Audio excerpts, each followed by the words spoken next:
Bonjour et bienvenue dans l'entretien sur France 24. Le 7 juillet 2021, le président haïtien Jovenel Moïse est assassiné par un commando de mercenaires colombiens dans sa résidence privée de Port-au-Prince. Son épouse, Martine Moïse, est également prise pour cible et elle est laissée pour morte. Mais elle survivra et elle est avec nous aujourd'hui depuis Haïti. Merci beaucoup d'être avec nous, Martine Moïse. Merci, M. Perelman, et je profite de l'occasion pour saluer les téléspectateurs de France 24. Alors une question toute simple, Martine Moïse. 2 ans après, comment vous sentez-vous? Comment allez-vous? Pour moi, je vais bien, si on peut le dire. Mais après un tel choc, on ne peut jamais dire qu'on va bien. Mais je prends soin de moi au fur et à mesure et au jour le jour. Et il faut dire que j'ai le support de toute une équipe dont je ne suis pas seule. Est-ce que vous vous sentez en sécurité aujourd'hui en Haïti? Est-ce que vous recevez toujours des menaces? Je ne peux pas dire que je reçois des menaces parce que je prends des précautions et je ne fais plus de rencontres publiques. Tout ce que je fais, je le fais par Zoom. Que ce soit des rencontres ou des interviews, je le fais à distance. Donc, je prends des précautions. Alors évidemment, il y a une question que vous devez vous poser depuis cette nuit fatidique. Qui a tué votre mari? Peu après, vous avez déclaré que c'était des oligarques, le système qui l'a tué. Est-ce qu'aujourd'hui, vous avez une idée plus précise des meurtriers, des commanditaires de ce meurtre? Depuis après juillet 2021, il y a le procureur Bedford et ainsi que la DCPJ, la Direction centrale de la police judiciaire, qui ont diligenté une enquête. Et suite de cette enquête, il y a des soldats colombiens qui sont arrêtés, il y a des personnages politiques qui sont actuellement en prison. Il y a 6 mandats qui ont été émis contre des oligarques et également contre des personnages politiques.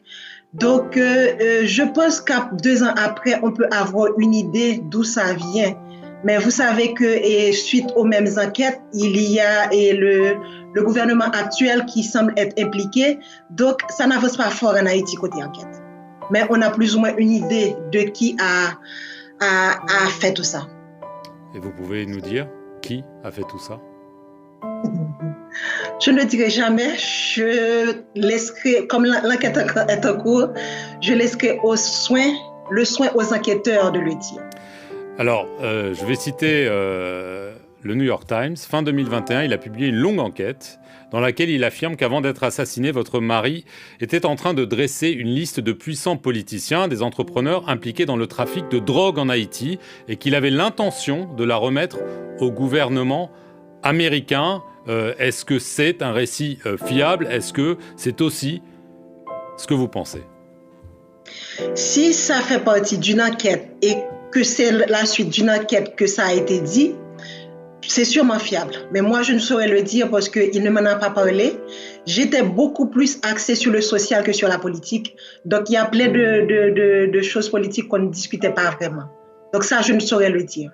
Alors, je continue. Le New York Times affirme que certaines personnes se trouvaient sur cette liste, notamment Charles dit Kiko Saint-Rémy, qui aurait été un personnage central, et c'est le beau-frère de Michel Martelly, l'ex-président d'Haïti, qui avait un petit peu adoubé votre mari comme son successeur. Et d'après le journal, votre mari aurait commencé à enquêter sur les réseaux de Kiko, aurait fait arrêter certaines personnes, et du coup, se pose la question du rôle de Michel Martelly peut-être dans le meurtre de votre mari. Est-ce que vous avez des soupçons? Bon, ce qui serait intéressant, c'est que cette liste soit rendue publique. Parce que moi, la liste, je ne l'ai jamais vue. Je ne peux pas dire qui était sur la liste et pourquoi cette liste existe, pourquoi telle ou telle personne était sur cette liste. Moi, je ne saurais le dire. Mais est-ce que vous pensez que Michel Martelly est totalement innocent de tout ça? L'enquête continue. Je pense que les enquêteurs, à la fin, pourront le dire. Mais tout ce dont je suis sûre, c'est que la vérité verra le jour. C'est qu'à la fin de la journée, tout le monde saura qui a fait quoi.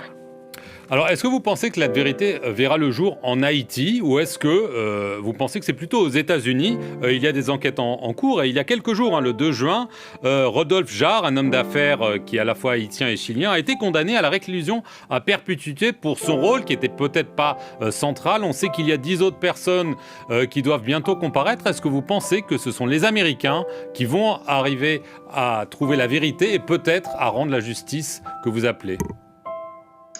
Pour la condamnation de M. Jarre, je pense que c'est un pas vers la bonne direction. Mais vu la complexité de cette machine qui a tué mon mari, je me demande est-ce qu'il a la capacité, ni même les moyens financiers de mener une telle opération. Parce que vous savez que c'est un crime est transnational. Donc, les États-Unis ont fait un bon pas, comme j'ai dit, vers la bonne direction, mais c'est pourquoi partout où je passe, je demande le tribunal pénal international, parce qu'au niveau d'Haïti, ça piétine, ça fait du surplace. Donc, je ne sais pas si ça va avancer. Et le gouvernement haïtien avait déjà envoyé 2 requêtes aux Nations Unies pour demander ce tribunal pénal international. Jusqu'à présent, ces 2 requêtes sont restées sans réponse. Moi, je continue mon pèlerinage, je continue mon plaidoyer pour que mon mari trouve justice avec ce tribunal pénal international parce que je pense que c'est le dernier recours pour avoir quelque chose de fiable.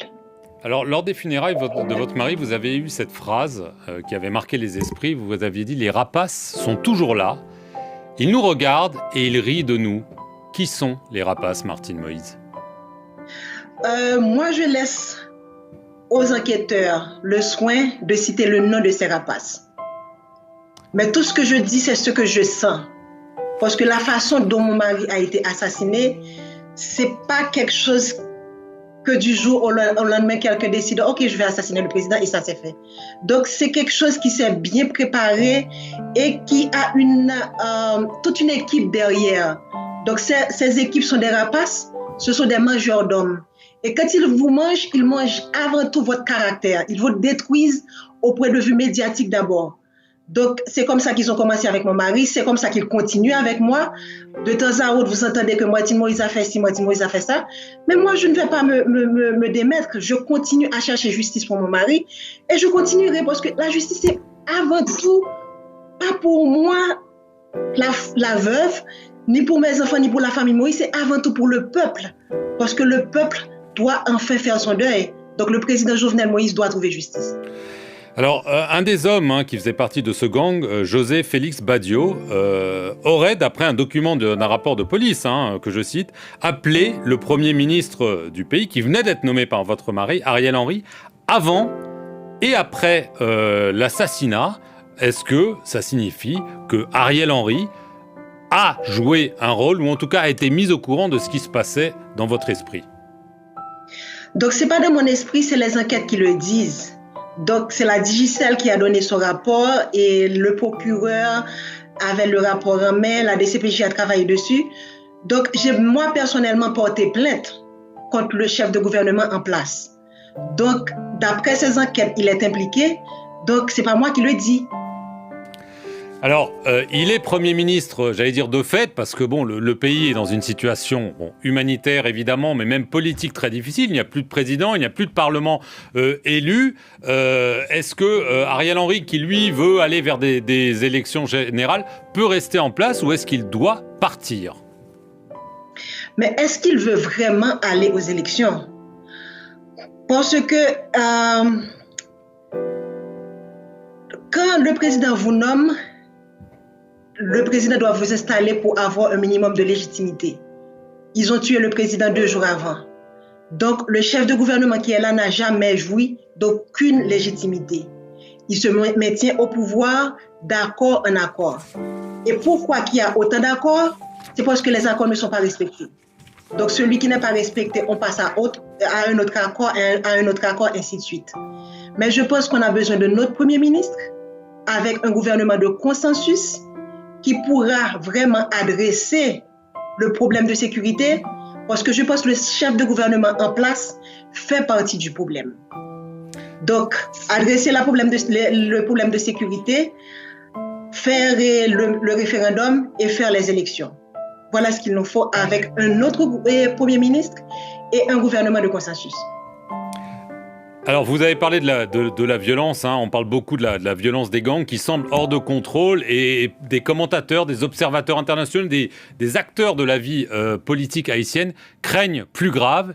Ils craignent une guerre civile en Haïti. Est-ce que c'est aussi votre crainte, Martine Moïse? Depuis après juillet 2021, les gangs se sont multipliés au niveau de Port-au-Prince et également au niveau de la Tibonite. Mais je pense que tout n'est pas perdu. Si nos amis veulent nous aider, ils peuvent renforcer notre force de police et également l'armée pour combattre les gangs. Et le peuple attend cette aide depuis tellement longtemps, près de 2 ans alors, donc il a commencé à mettre en place son propre système de défense. Il s'est armé de machettes et va dans les quartiers où se trouvent les gangs pour pouvoir les tuer et faire que maintenant la peur change de camp. Dans le temps, c'est le peuple qui avait peur parce que les bandits devaient venir chez lui pour le tuer. Maintenant, c'est autre chose, c'est l'inverse. Mais est-ce que vous appelez à une intervention de la communauté internationale comme l'a fait Ariel Henry, ou est-ce que c'est inutile et est-ce que c'est dangereux? De 2004 à 2017, nous avons eu une intervention qui nous a laissé un goût amer à la bouche. Les soldats qui étaient venus, ils ont violé nos femmes, ils ont violé nos garçonnets, ils ont violé nos fillettes. Et avant de partir, ils nous ont laissé le choléra. Donc, on n'a pas trop envie de recommencer tout ça. Donc, nos amis qui veulent nous aider, renforcer notre force de police, renforcer l'armée pour combattre les gangs et avoir enfin une solution viable pour le problème de sécurité. Dernière question, Martine Moïse. Est-ce que vous vous sentez prête, 2 ans après, à reprendre le flambeau de votre mari et peut-être de jouer un rôle politique, y compris de premier plan, dans le futur? Est-ce qu'on peut parler d'avenir là maintenant? Parce que le chef de gouvernement qui est là, il est en train de traîner les pieds. Comme vous savez, il n'y a pas de conseil électoral. Il n'y a rien d'établi. Moi, je suis obligée de continuer avec la partie justice pour mon mari. Quand il faudra supporter quelqu'un ou faire quelque chose au niveau politique, on verra. Mais pour l'instant, je ne le vois pas venir. Martine Moïse. Et tant qu'il est là, il ne fera pas d'élection. Martine Moïse, merci beaucoup d'avoir répondu aux questions de France 24 depuis Haïti. Et merci à vous d'avoir regardé cet entretien sur nos antennes.